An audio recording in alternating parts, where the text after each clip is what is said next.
So far in my feudal Japan-inspired world, I've built a Buddhist temple, a bamboo forest, and a samurai castle. These builds aren't bad, but I really wanted to step my game up for the next one and push my skills to the limit. There were two decisions that I needed to make. One, out of the 10 or so ideas I had floating in my head, which would I build first? And two, where would I build it? I decided to sit on it for a few days. I didn't want to pick an idea I'd regret 40 hours into the build. I needed time and inspiration. So I booted up the old first-gen PS4 and re-downloaded one of my favorite games of all time. And within a few hours of playing, I knew exactly what I wanted to make.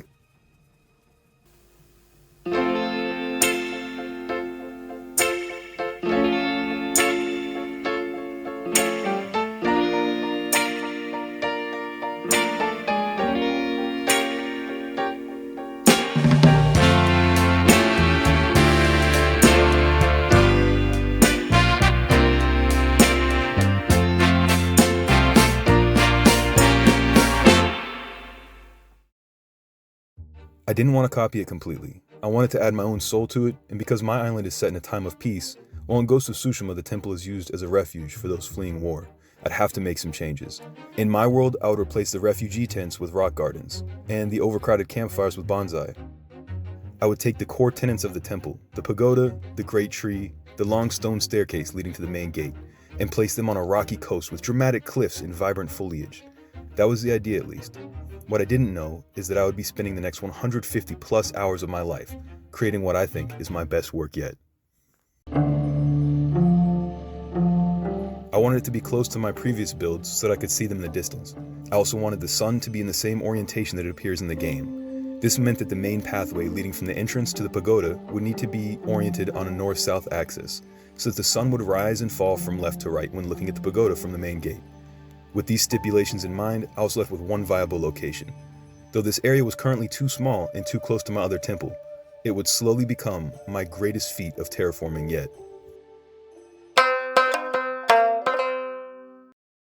I started by using World Edit to lay down a very rough shape and layout. The size of the terrain would need to be determined by the layout of the temple itself, so this was important to do first. I debated downloading Axiom to speed this process along, but whether it's because I'm old-fashioned and have been using World Edit since before Axiom was conceived, or because to me the terrain is just as important as the architecture. I think Minecraft is like an art form, and sculpting these rugged cliffs is a way for me to scratch that creative itch that lingers in my brain. No hate to anyone who uses Axiom. Also, apologies for the fog. It's part of the shader pack, and I did not realize it would be so prevalent in the time lapses until I finished rendering all 115 of them, which took about 2 weeks to do, so the fog is here to stay. Don't worry, it is much less visible once I start working on the upper area of the building though. After completing the rough terrain shape, I began texturing. Again, very rough shapes and basic blending. This step is just to give me an idea of how I want things to look and to establish a color palette. I decided to go for dark cliffs with splashes of orange and light gray spread throughout. I was inspired by the North Shore of Minnesota, where an orange lichen grows in the coastal rocks, as well as places like the Sanriku coast of Japan and the many cliffside islands of Thailand. Either way, I thought it looked cool and would add some nice contrast. I use a mod called Extended Block Shapes, which has become a staple of my builds. It gives you corner stairs, vertical slabs, and corner pieces. You'll see me use these a lot. The mod basically allows me to build at a more realistic scale. I'd highly recommend giving it a try. I start with a rough shape, then introduce a color palette. Refine the shape with extended block models, then add trees, and finally smaller foliage like bushes and flowers. I decided to try this out on these small rocky islands first, before tackling the main landmass, just to make sure it works and looks good. Kind of like how you'd use a color splotch before painting a wall.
At this point, I was a little tired of making terrain. I had just finished watching Blue-Eyed Samurai from start to finish while I built, and I was only about 20% of the way done with the terrain.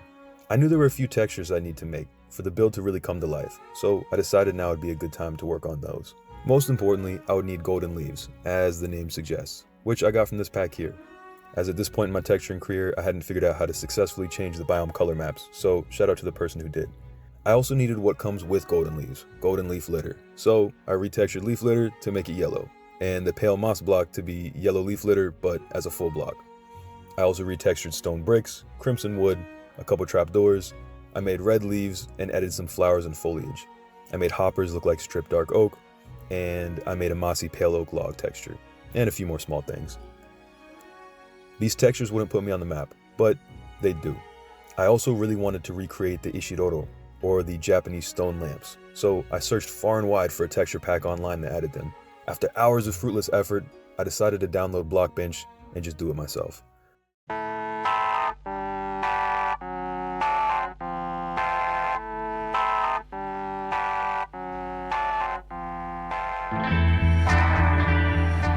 I made two variants, one more square and one more rounded.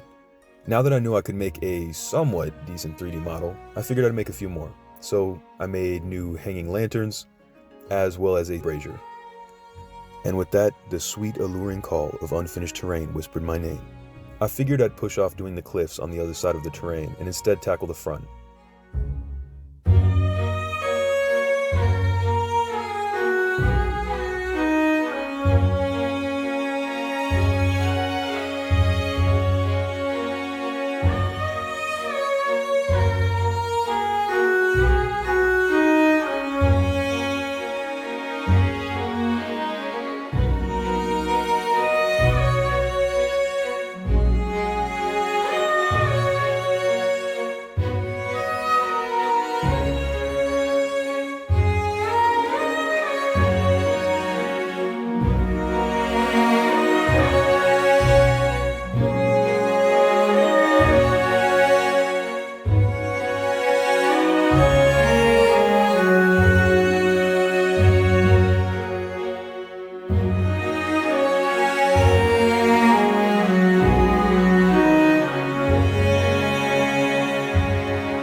The terrain wasn't quite done, but I was ready to delve into building some Japanese architecture. The main structures I needed to build were the pagoda, the front gate, and the temple housing a statue of the Buddha. The rest I would take some liberties with, as the temple in Ghost of Tsushima is set on a larger, flatter area than mine, allowing for more spread out spaces on the peripheries of the temple. I started with the main gate to set a sense of scale, and admittedly, I forgot to record the majority of the building process. Luckily, I did not repeat this awful transgression again. To be honest, this part is pretty straightforward. The design of the buildings comes from Ghost of Tsushima. Not much to talk about there. So, sit back and enjoy the montage.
With the terrain mostly finished and the buildings mostly built, the project was really coming together, but it still lacked cohesion and atmosphere.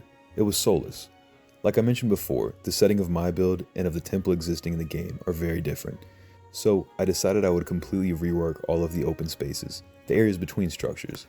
In the game, there are cargo wagons and vendor stations set up throughout the temple grounds. In my world, I would build gardens of many types and do what I could to bring this build to life. I started by adding this procession of stone lanterns that I've seen in many Japanese temples.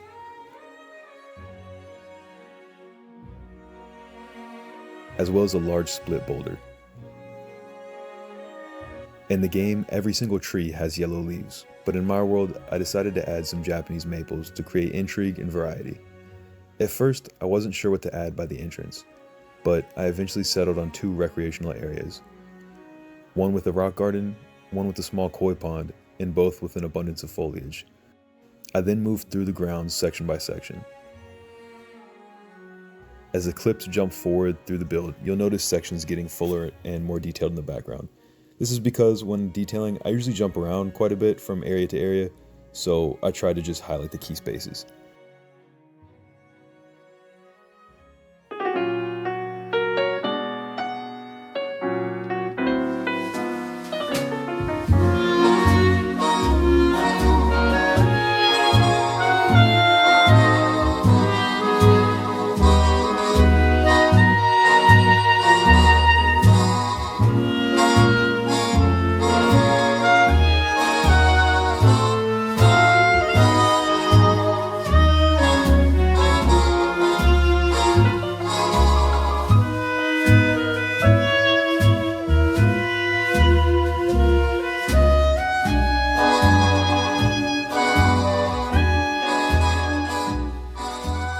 It was time to finally work on this torii gate.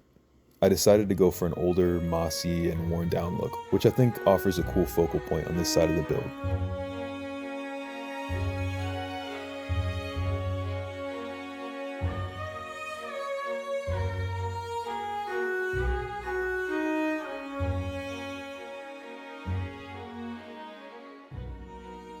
Making statues in Minecraft at this scale can be challenging, but with the extended block shapes mod, I think I was able to create a relatively convincing stone Buddha.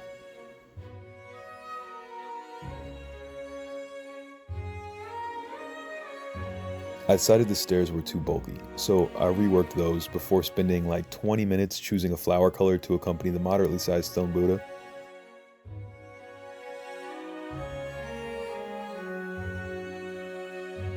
I settled on red, and figured I'd add a little statue garden with the extra space I had over here.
At this point, I was so ready to place the final block and call this project done. I had started it 5 months ago and had been chipping away at it little by little once my wife and kids would go to sleep each night.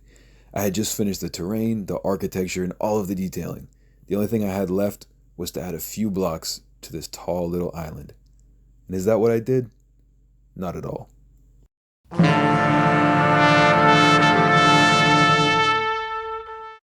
I knew I wanted to add a Shinto shrine, with a long, dangerous trail leading up to it. In Ghost of Tsushima, the shrine is located at the top of a mountain. In my world, this obviously would not work, as my terrain is quite different. So I put my old thinking cap on, and immediately I pictured it on a tall, spindly island out in the ocean, with rope bridges connecting it back to the mainland. Somewhat inspired by Avatar and the floating islands of Pandora, but to fully imagine this vision, I need to build another, larger island, because 2 rope bridges are cooler than 1.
It was bittersweet to place the last few blocks of this build that has been a part of my life for the past 5 months. I had started with the intention of rebuilding a place from a game in another game, but I soon realized there's not much fun in copying something that somebody else has already made. Coming up with my own details and terrain was by far the most enjoyable part of this whole project. I was able to take an existing idea and morph it into my own creation. This project also taught me a lot about patience and following through with your vision. It may take time and you may feel like it will never come to fruition, but as long as you make more progress than you lose, there's nowhere to go but up. Before I started the Golden Temple, I had a list of other locations from pop culture that I could build, like the Swordmaker village from Demon Slayer. And while I won't say never, I think for now I'll focus on nurturing my own vision first. Thanks for watching, and enjoy the cinematic.